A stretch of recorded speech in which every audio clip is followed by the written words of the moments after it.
ingin menginformasikan saja bahwa sebentar lagi kami akan melanjutkan persidangan sengketa informasi, lawannya itu adalah UGM, gitu ya.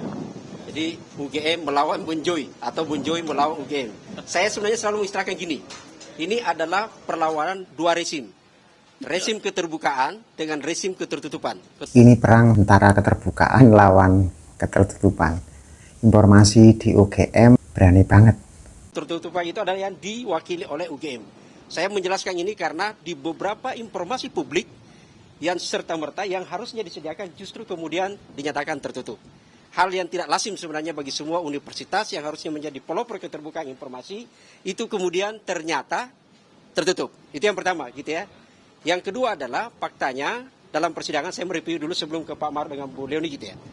Faktanya selama dalam proses berjalanannya sidang itu kemudian ada beberapa informasi yang dinyatakan oleh UGM dia ada tapi tidak diketahui di mana. Dia ada tapi tidak dalam penguasaan UGM. Dan ada juga memang dokumen yang sangat penting. Semua ini penting gitu ya. Dokumen yang penting harusnya sebagai bukti bahwa yang bersangkutan pernah mengikuti proses pembelajaran di UGM itu tidak ada.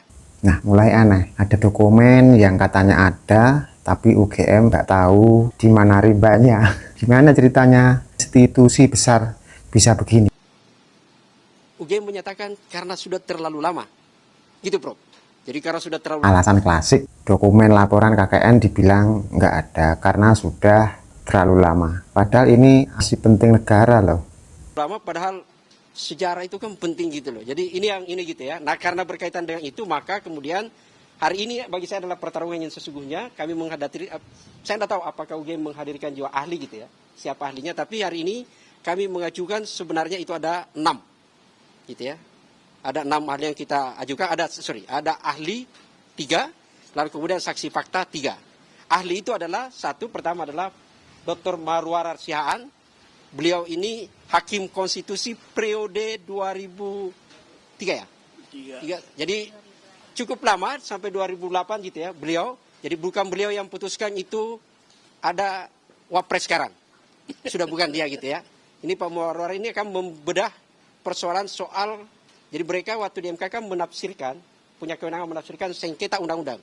Jadi sebentar kita akan membahas berkaitan soal undang-undang perlindungan data pribadi dengan keterbukaan informasi. Yang kedua itu adalah Bang Yulianto. Beliau pernah komisioner di sini gitu ya. Jadi ini yang kedua. Yang ketiga, Prof. Rias Rasid itu untuk persidangan kami akan minta di majelis berikutnya. Karena beliau sekarang ini masih ada mendampingi keluarganya di rumah sakit. Gitu ya. Jadi Prof. Rias ini adalah mantan Menpam, Irjen Depdagri, Direktur IPD. Jadi bisa mereka menjelaskan lebih jauh dan bahkan mereka yang pernah melakukan respon terhadap hasil penelitian 60% pejabat publik di Indonesia itu adalah ijazahnya palsu 10 tahun yang lalu. Ini jadi mereka bisa share di situ. Nah, yang ketiga saksi fakta. Saksi fakta ini adalah, ini sekaligus saya ingin meluruskan. Berkaitan permintaan Bonjoy itu adalah kita akan meminta majelis menghadirkan mantan Presiden RI Saudara Joko Widodo. Nah, ini momen kunci nih. Penggugat minta majelis hakim buat panggil Jokowi dan Pratikno ke persidangan sebagai saksi fakta. Berani kabulin nggak ya? Ini penting. Ada orang yang mencoba men-challenge kami bahwa ini sidangnya bukan pembuktian sah atau palsu. Benar, ini adalah dokumen.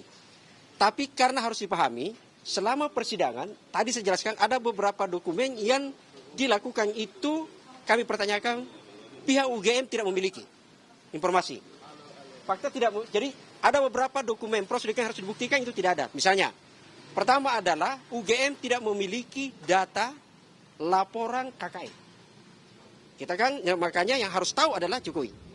Benar tidak yang bersangkutan pernah membuat laporan KKN? Yang kedua adalah soal legalisir ijazah. KPU tidak melakukan verifikasi faktual.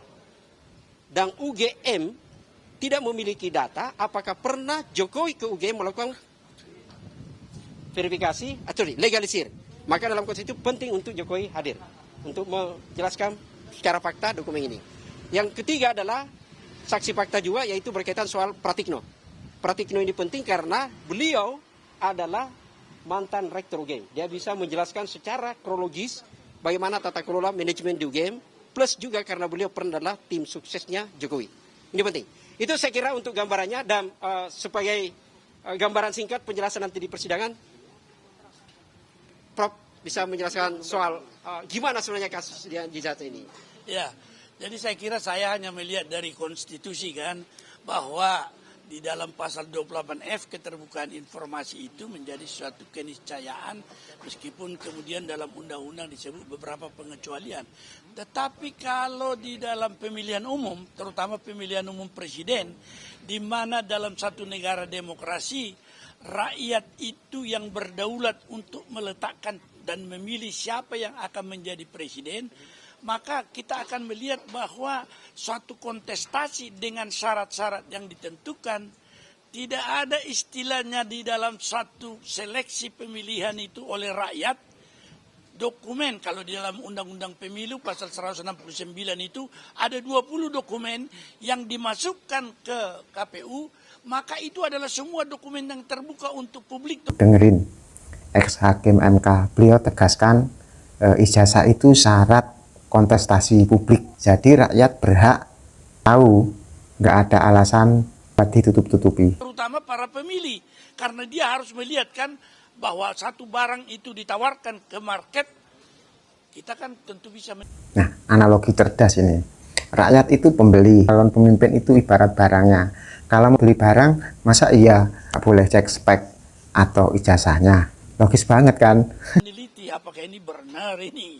Misalnya kalau disebutkan bahwa dia memberi kekuatan baru bagi kita, ya kita coba juga kan. Kalau tidak betul, ya nggak bisa juga. Jadi sama dengan semua, ada 20 itu. Salah satu diantaranya ijazah. Ijazah itu adalah syarat untuk ikut kontestasi atau suatu pemilihan umum.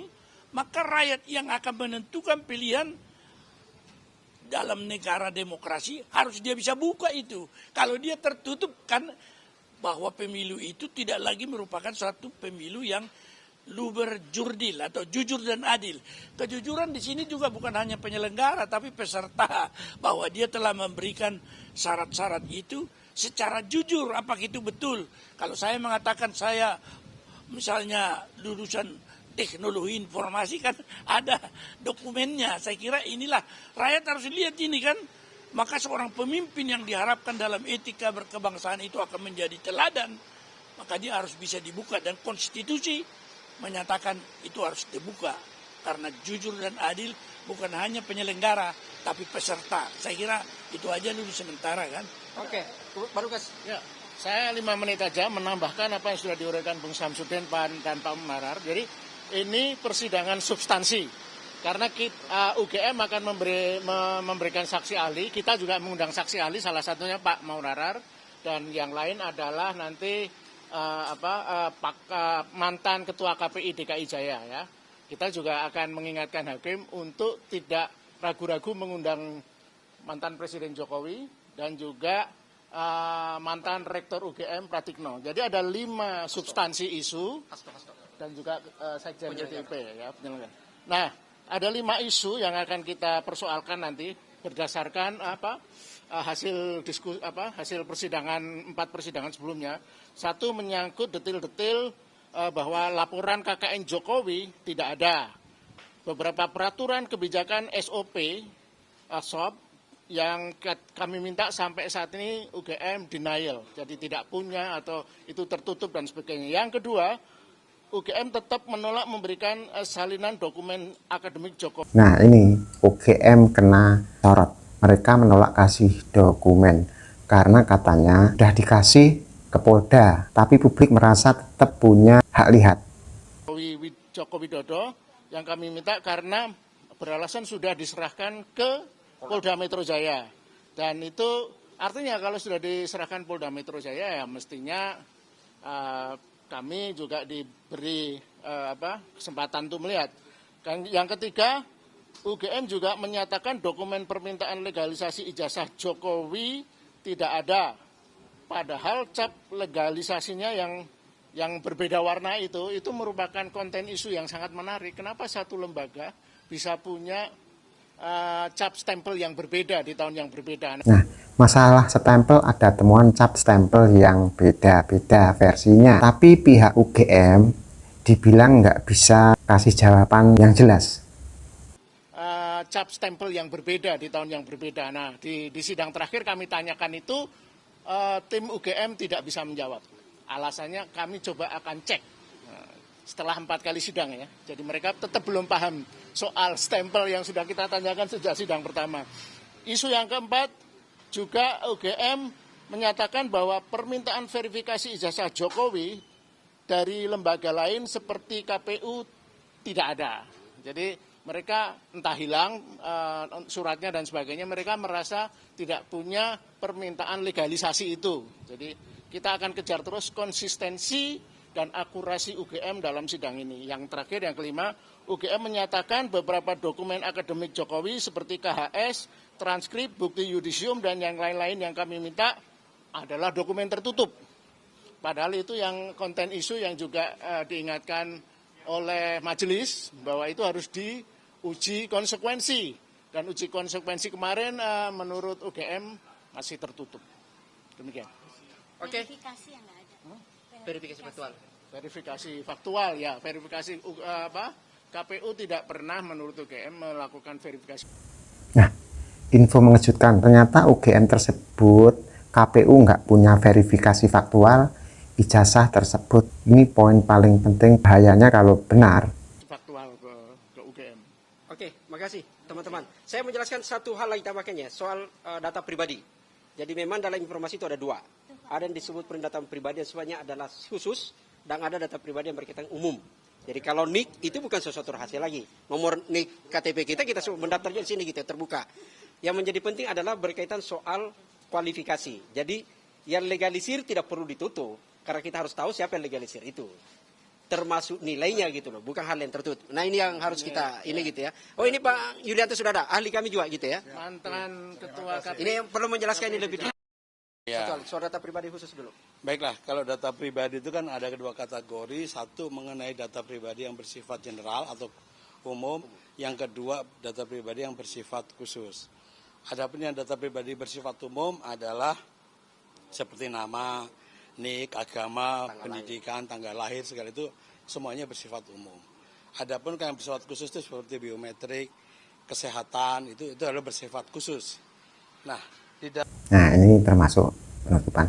Ahli bilang jangan pakai alasan perlindungan data pribadi buat menghambat informasi publik. Pendidikan itu bukan rahasia negara.